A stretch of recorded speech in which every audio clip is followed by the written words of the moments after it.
తెలియజేశాను. ఇప్పుడు మనం ఏం మాట్లాడుతున్నాం వీళ్ళందరితో అంటే ఎక్కడా కూడా ఈ సభ సాక్షిగా చెప్తున్నాను, ఇది ప్రజలకు కూడా తెలియాలి. ఎక్కడా కూడా గత ప్రభుత్వం తాలూకు హెడ్ చేసిన వ్యక్తి చేశారని ఎక్కడ కూడా నేను ప్రత్యేకించి మాట్లాడాలి. నేనేం చెప్తాను, టీటీడీ పాలక మండలి బాధ్యత ఇది.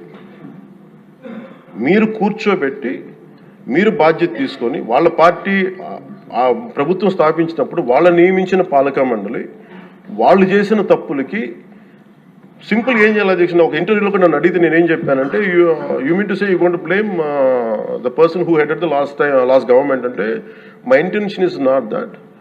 My intention is always to say that who did this, who are the perpetrators.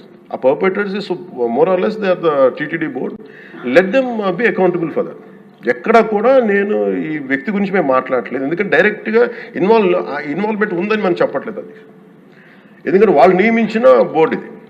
కానీ వాళ్ళు ఏం చేస్తున్నారు అక్కడ కూర్చోబెట్టి, ఎక్కడా కూడా సింపుల్గా ఏం చేయాలి దీక్ష, నిజంగా నేనేం చెప్పాను ఆ ఇంటర్వ్యూలో కూడా, ఆయనే తప్పు, నాకు సంబంధం లేదు, మేము పలానా టీటీడీ బోర్డు చేసింది ఇది, ఆ టీటీడీ బోర్డు మీద మీరు నిష్పక్షపాతంగా ఒక కమిటీ వేయండి, ఆ దోషులు శిక్ష పడేలా చేయండి, వాట్ ఎవర్ దాని అవుట్కమ్ ఏముంటుందో దాన్ని బయట పెట్టండి, ఇంత సింపుల్గా తేల్చేయచ్చు.